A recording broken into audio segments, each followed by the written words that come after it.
Hello, welcome back to খেলো Bangla channel. আজকের এই ভিডিওতে তোমাদের জানাতে চলেছি মোহনবাগান সুপার জায়েন্টের এবার থেকে কিন্তু কোনো ট্রান্সফার উইন্ডোর প্রয়োজন হবে না, তা বিস্তারিত জানাবো আজকের এই ভিডিওতে। তাছাড়া থাকছে ইস্ট বেঙ্গল দলের বোরা হেরেরাকে হারানোর পর কতটা তাদের ক্ষতি হলো সেই খবরও জানাবো। তাছাড়া থাকছে সুপার কাপে মাঠে একাধিক ফুটবল এজেন্টের কিন্তু ছড়াছড়ি। সমস্ত খবর এক এক করে জানাবো। তার আগে প্রতিদিনের মতো বলবো, খেলার আপডেট খবর পাওয়ার জন্য আমাদের চ্যানেলটিকে সাবস্ক্রাইব করতে একদম ভুলো না। তো চলো শুরু করা যাক আজকের প্রথম খবর। আজকে প্রথম খবরটি শুরু করছি সুপার কাপ খবর নিয়ে, যেখানে সুপার কাপে তারা মোহনবাগান টিম খেলতে নেমেছিল কোয়ার্টার ফাইনাল থেকে ডাইরেক্ট, যেহেতু চার্চিল ব্রাদার্স তাদের ম্যাচটি ওয়াক ওভার দিয়ে দেয়। আর এই কোয়ার্টার ফাইনালে মোহনবাগান সুপার জায়েন্ট মুখোমুখি হয়েছিল কেরালা ব্লাস্টারের সঙ্গে, যেখানে কেরালা তারা ফুল টিম নিয়েছিল, কিন্তু মোহনবাগান টিম তারা দু তিনজন খেলোয়াড়দের কথা যদি বাদ দিই তাহলে কিন্তু এটা রিজার্ভ টিম ছিল। আর মোহনবাগান দল কিন্তু 2-1 গোলে হারিয়ে দেয় কেরালা ব্লাস্টার দলকে, যেখানে মোহনবাগানের হয়ে দুটি গোল করে। প্রথম গোলটি করে সাহেল আব্দুল সামাদ, আর দ্বিতীয় গোলটি করে সোহেল ভাট। আর সোহেল ভাট গোল করার পর তার গোল কিন্তু তিনি উৎসর্গ করেন জম্মু কাশ্মীরের পেহেলগামে যারা মারা গেছেন তাদের জন্য। এরপর দিনের দ্বিতীয় যে খেলাটি এফসি গোয়া মুখোমুখি হয়েছিল পাঞ্জাবের সঙ্গে, যেখানে পাঞ্জাবের বিদেশি খেলোয়াড় বিদাল তিনি 57 মিনিটে পাঞ্জাবকে 1-0 গোলে এগিয়ে দেয়। তারপর 89 মিনিটে বোরা হেরেরা ম্যাচ 1-1 করে দেয়, আর মোহাম্মদ ইয়াসির 92 মিনিটে দ্বিতীয় গোলটি করেন। আর আলটিমেট এফসি গোয়া তারা 2-1 গোলে কিন্তু পাঞ্জাবকে হারিয়ে দেয়। আর এই মুহূর্তে আমরা দেখতে পাচ্ছি যে এফসি গোয়ার খেলোয়াড় বোরা হেরেরা তিনি দারুণভাবে ফুটবল খেলছেন। একটা সময় দেখেছিলাম ইস্ট বেঙ্গলে খেলছিল, বাট মাঝ মরশুমে কিন্তু কার্লোস কুয়াদ্রা তিনি তাকে ছেড়ে দেন।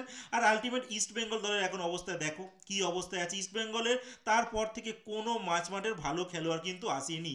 আর ইস্ট বেঙ্গলের অবস্থা একদমই খারাপ পজিশনে রয়েছে বোরা হেরেরাকে হারিয়ে। তো হতেই পারে ইস্ট বেঙ্গল কিন্তু প্রচণ্ড পরিমাণে আফসোস করছে এই বোরা হেরেরাকে হারিয়ে।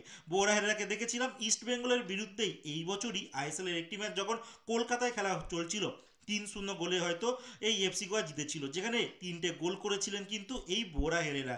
আর তারপর তিনি কোনো সেলিব্রেশনও করেনি, তার মানে বোঝাই যাচ্ছে ইস্ট বেঙ্গলের প্রতি ভালোবাসা কিন্তু তার মনে একটু হলেও আছে। যাই হোক, এর পরের যে খবরটি বলবো সেটা হচ্ছে সুপার কাপ নিয়ে।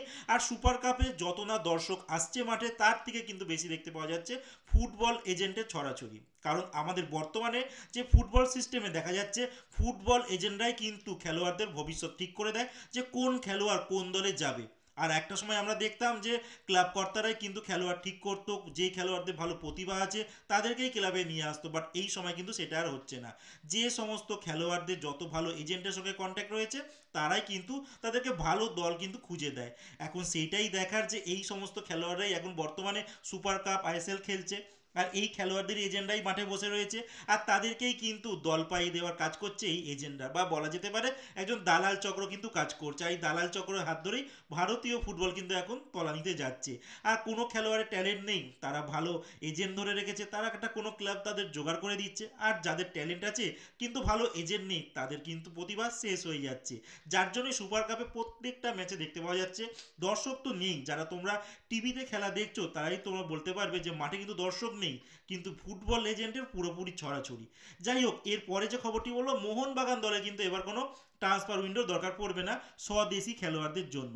কারণ বলে রাখি, মোহনবাগান দল রিজার্ভ টিম যেমনভাবে পারফরমেন্স করছে, তাদের দেখতে পেয়েছিলে যে কিছুদিন আগেই রিলায়েন্স ফাউন্ডেশন ইউথ কাপ তারা চ্যাম্পিয়ন হয়েছে, এবার তারা নেক্সট জেনারেশন কাপ খেলবে। এছাড়া তারা কেরালা ব্লাস্টারের মতো টিমকেও কিন্তু হারিয়ে, যেখানে বিদেশি খেলোয়াড়রাও খেলছে। আর এই মুহূর্তে মলিনা, যিনি মোহনবাগান সুপার জায়েন্টের কোচ, তিনি দেশে ফিরে যাওয়ার আগে তিনি বলে গেছেন তার দুইজন কিন্তু সাইড ব্যাক দরকার আছে।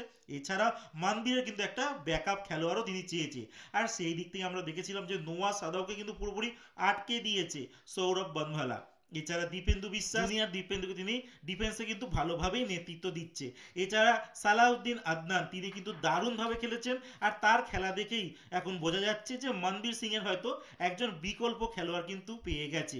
আর মোহনবাগানের যিনি কর্ণধার সঞ্জীব গোয়েঙ্কা, তার অনেক দিনেই আসা, তিনি অনেকবারই বলেছেন তিনি চান যেন স্বদেশি খেলোয়াড় মানে দেশি খেলোয়াড়দের যেন বাইরে থেকে কিনতে না হয়, একাডেমির ছেলেদেরই যেন খেলানোর ব্যবস্থা করা যায়, সেটার দিকে নজর দিতে। বাট আলটিমেট সেটাই হচ্ছে, মোহনবাগান সুপার জায়েন্টের দলে কিন্তু এবার তাদেরই রিজার্ভ টিমের খেলোয়াড়দেরকে পরবর্তী মরশুমে হয়তো মেন টিমের সঙ্গে আমরা দেখতে চলেছি। তো আজকের মতো খেলার খবর এতটুকুই। ভালো থেকো, সুস্থ থেকো, দেখা হচ্ছে নতুন আরেকটি ভিডিওতে।